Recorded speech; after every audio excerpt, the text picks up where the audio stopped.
All right, should be live, which it's looking like we are. That's all good to go. I'll make sure that I can at least hear myself, and then we'll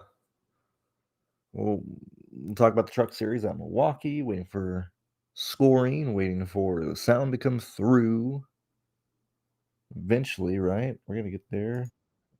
Oh yeah, all right, we're there. Um, so entering this Milwaukee race, and I know Sterling's gonna hop in here. I know, or at least not in here, but I know he'll be in the chat.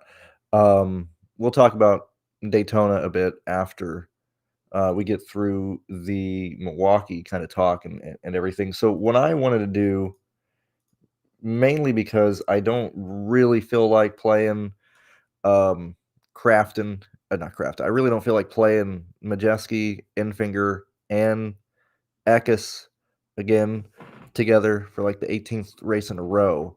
I'm probably just going to prioritize Eckes and Majeski into most of my lineups, if not just some uh, just solo Majeski lines. I don't think Enfinger is going to have the impact on this race that we might think he does, or we might think he will. One thing I wanted to focus on specifically is I think this race goes green. I think short run speed is pretty much going to be non-existent. When we look at the 5-lap averages, I mean, this is, pretty much showing where everybody is in 5-lap average. And so what I went ahead and looked at, yet again, thank you, AD, for pulling the data here, because I did not do that with Daytona going on. I didn't really bother to do that. I wanted to look at where these guys are at late in the run. I just wanted to remove the first 4 laps. I mean, yeah, sure, like that might not be significant, but for me, trying to find exactly where these guys, I mean, I could have just left that on the screen as well, but I really just wanted to prioritize where these guys are late in the run, where they are in terms of speed, and not just, the top guys. I really wanted to isolate and see where the field kind of falls off and where everybody goes to. Now, we have Ty Majeski, who only has, 10 laps on screen here. We have Garcia, who only has, 12. But I mean, I think this is given a pretty good feel of where the field should be, and this isn't too far up. Now, Crafton seems to have a good car. Clearly he's here, but past that, I mean, Bailey Curry also showing speed, but like this is pretty much a running order that isn't too out of the ordinary. I mean, Mills, pretty consistent fast laps and stuff. I'm sure he goes into pit lane here and then comes back out, and he's running pretty decent. We can see that nearly everybody, um, you know, nearly everybody was able to go down pit lane at least once and make an adjustment. That's why, like, I didn't necessarily want to have the first laps on the track, and with no rubber and stuff, I just really didn't want to take those first few laps into account. And so when I started looking at this, I mean, Dean Thompson's a bit concerning as well, at least in these averages, but it's more so being taken out because he ran so long and actually didn't pit. So realistically, I mean, if you're looking at his laps here, comparing them to everybody else, and where they should be if they ran long, we probably seen Dean Thompson probably right around like a 16th, 15th average time here. This is more so kind of my approach and kind of what I'm focusing on, trying to see where these guys are going to be in terms of long run speed. And this is, the 10 laps of if they didn't, go down pit lane, they were able to do 10 laps consistently, et cetera, et cetera. The main thing that I think we need to focus on in this one is let's just assume we're playing Majeski and Eckes either together or one of those guys leads the race. And I actually believe that Eckes has the better chance and the better car. But I'll be playing Majeski just the same way. Or like I think those two are pretty much identical plays. We don't need to argue those guys. Like it's going to be one or both of those in the optimal lineup today, unless they blow a tire or fuck up on pit lane. And even then, Majeski screwed up on the restart at IRP and still managed to get back up there. So it's not a big concern. If I'm not mistaken, it was Majeski. Maybe it was at Richmond. Don't remember. Not necessarily important. So we're dealing with like 7,200 on average for the remaining guys.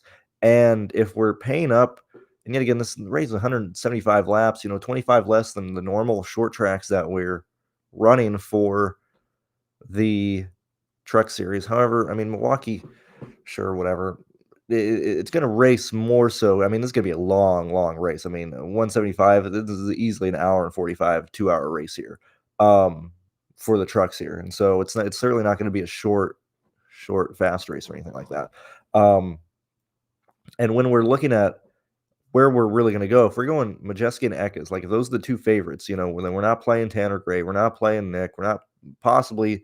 But I mean, William and Caden are in play, but where they're starting makes it very difficult to really do anything. I mean, they bumped Caden up. Williams at 7,000. He needs like just 35, like right off the bat, and just to hold on to 35 points. And so I really don't see Williams Sawalish being there.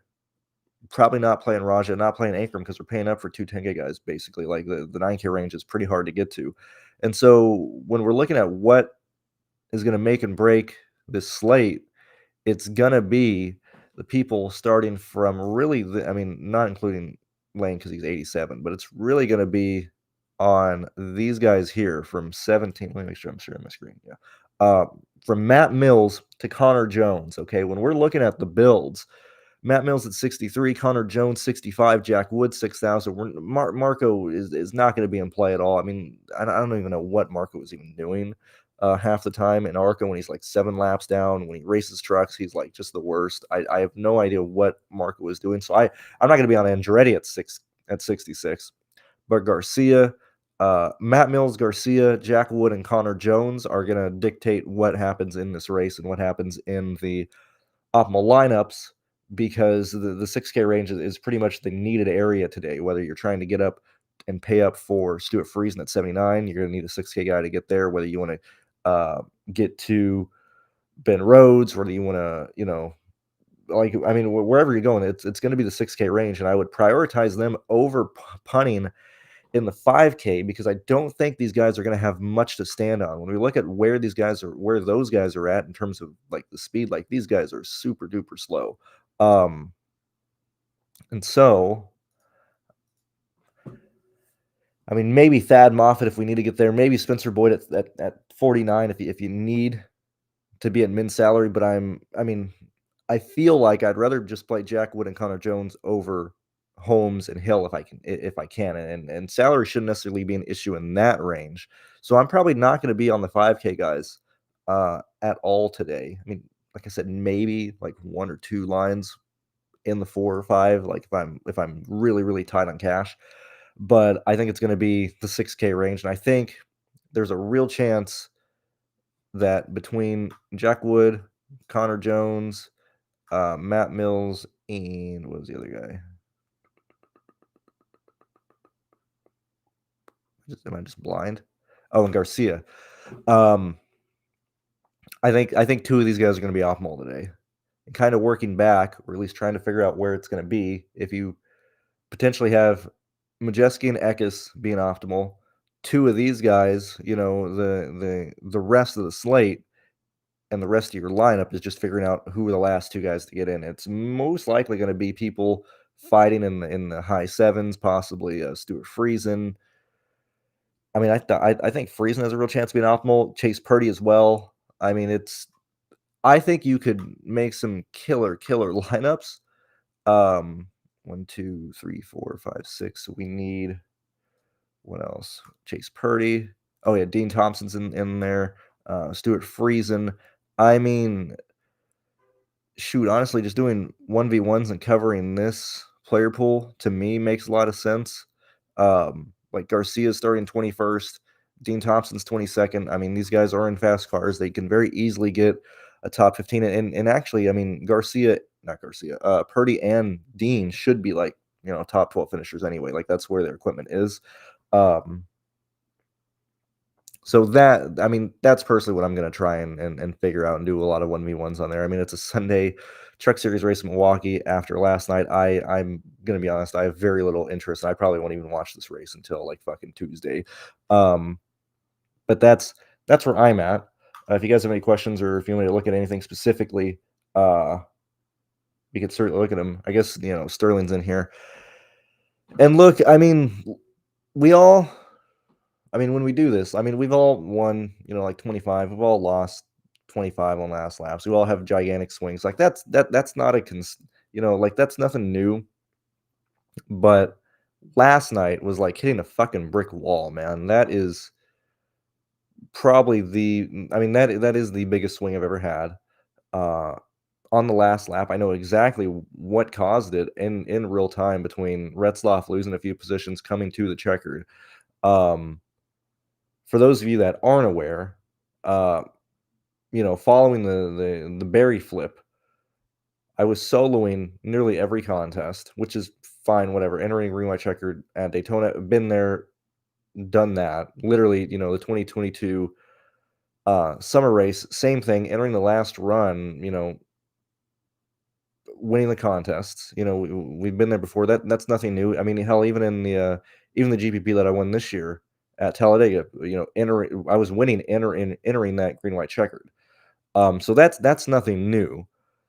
But that is such a fucking disgusting swing, man. That was the toughest thing I've ever had to deal with.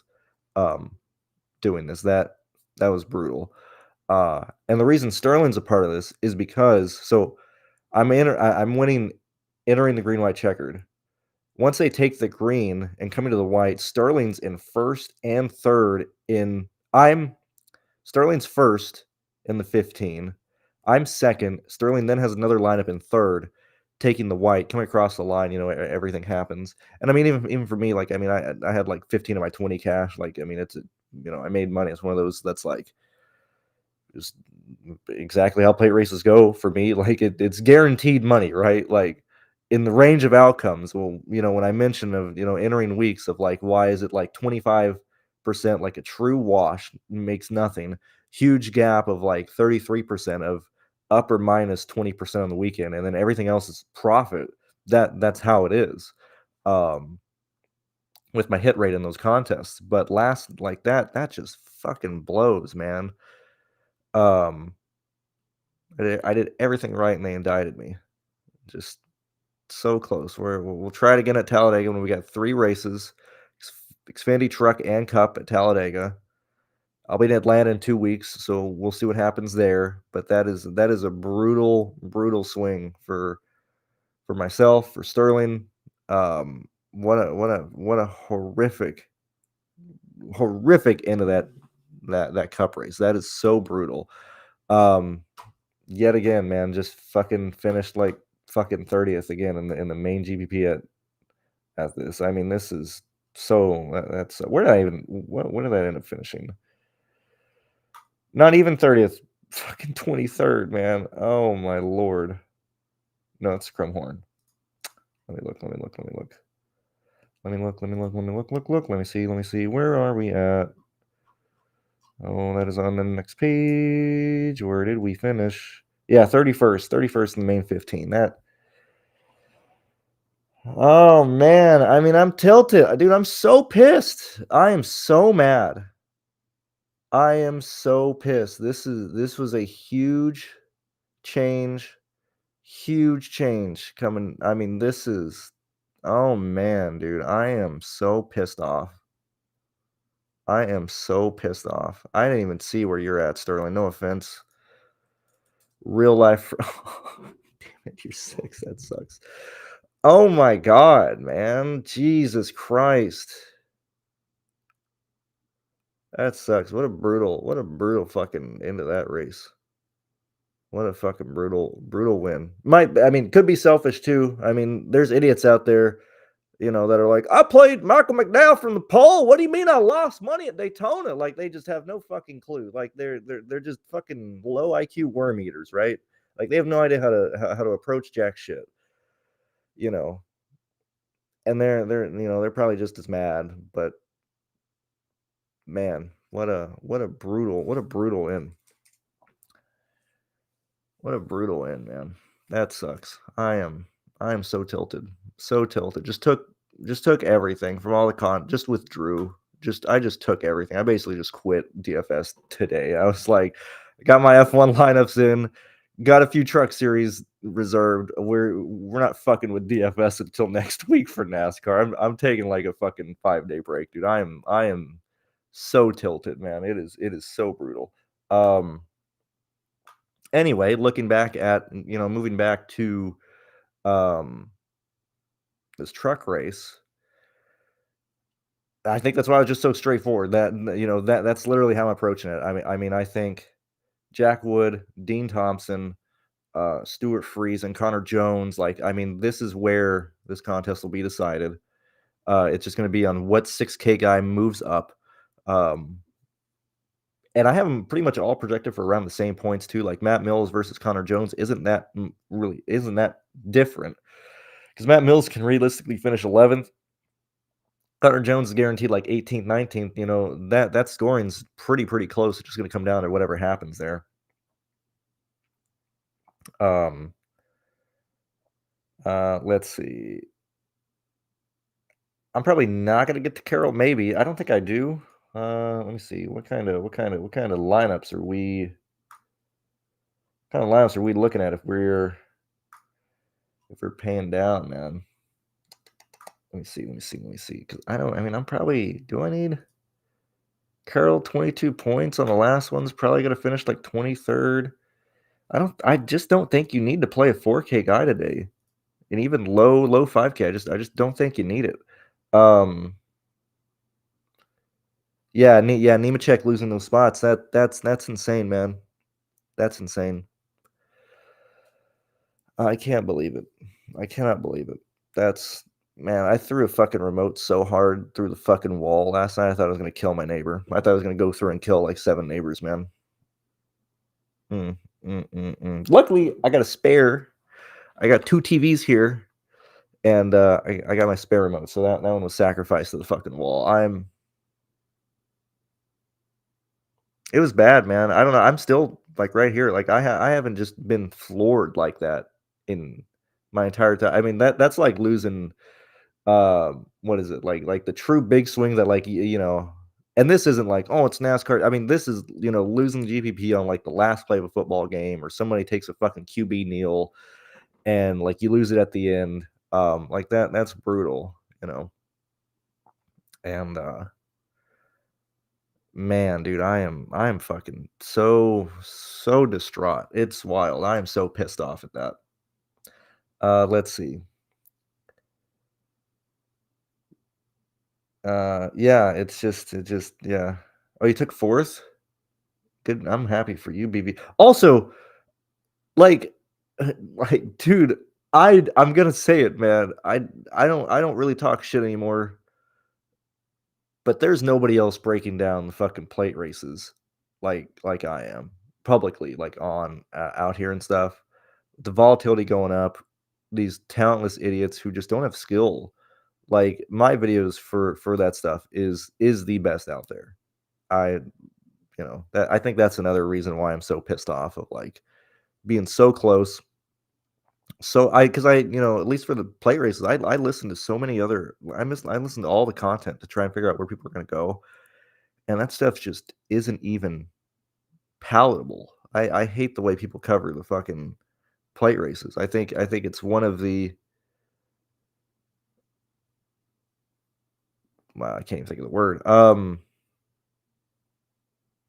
mean, there's a reason. I think they are the most important races of the year for DFS, and I just don't think people cover them correctly, man. And that's what I was gonna say. Like, everybody in the comments here and in the live show, like BVP, Sterling, myself. I mean, Astukas, ASC, or Aaron. Um, we all play him correctly, and it's just trying to get lucky at the end. I'm just, dude. I'm so pissed, man. I am so pissed off at that. Let's see. Yeah, Alex. I mean that was it. Yeah, in total it was like, which yet again I've done it before. I've held on through restarts. I've lost in restarts. Realistically, like that is not a low like a DFS up and down. I mean that's shit that I've held on to before. Like that's a real amount of money lost there. That is disappointing, man. I am so pissed off. Um, yeah. I mean, everybody got a return, like a 2x, 3x, 4x, like that. That's like bare minimum, which is wild. Like those 4 weekends, these plate races. That's like it's always like guaranteed money. Like I haven't lost money on a plate race this year or a plate race this weekend, and I think going back to the last like 5 weekends or 6 plate race weekends, I haven't lost money on them. Oh, dude, that is so bad. That's so mad.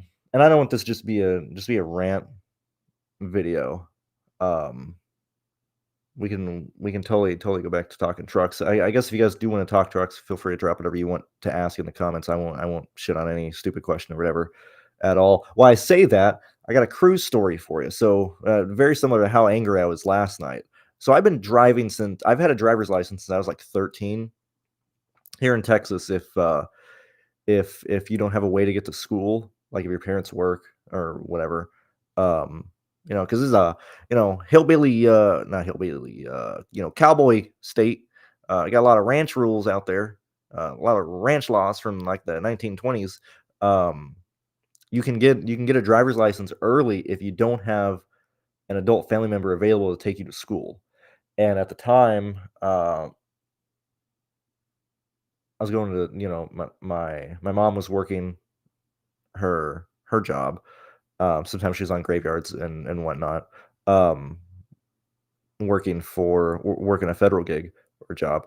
And my grandma was the one who take me to school and stuff. She fell and broke her hip, when I was like a freshman in high school. Maybe no. Yeah, I've been driving maybe 14, try 13, 14. I know it was before 15 for me. Yeah, because I'm 26 now. I've been driving for like 12 years. No tickets, no accidents, and I'm not even a baby bitch about how I drive. I just haven't used my insurance at all, and I just cannot wait for some motherfucker to pull out in front of me because 'cause I'm gonna use every bit of that insurance I've been paying. I'm T-boning that guy. I am flooring it. After accident, I'm just slamming the gas down. I'm totaling my truck. I'm not dicking around with some, fender bender. When I get involved in a wreck, it's gonna be a historic accident. Um, anyway, so I've been driving for, a long time. Fast forward a couple years, I'm like a junior, maybe a sophomore, no, junior year in high school.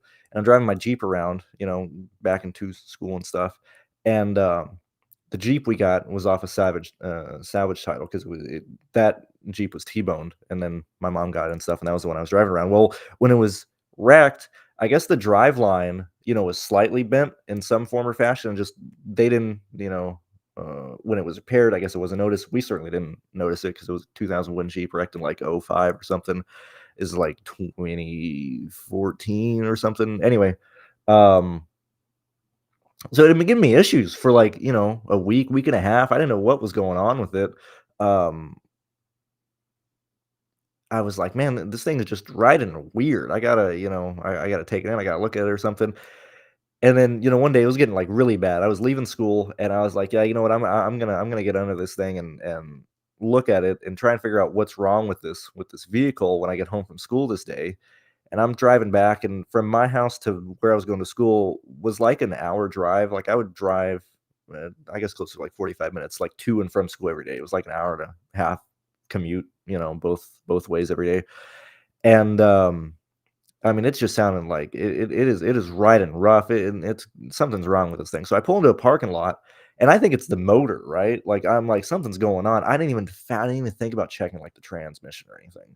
Um, so I put it in park, lift up the hood, and thank God it's like an easy, uh, engine bay to like or engine whatever it's called to work in, and I don't see anything wrong with it. I'm looking under, like I'm checking like all the spark plugs. I'm like I don't got a cylinder down. I don't know what's going on here. I'm like whatever. I'll deal with it. I get back in the car. I put in neutral, and I'm like. I'm on the gas and I'm like, I can't tell anything. I don't know what's going on with this vehicle, man. I guess I'll just bring it home and I'll deal with it when I get home.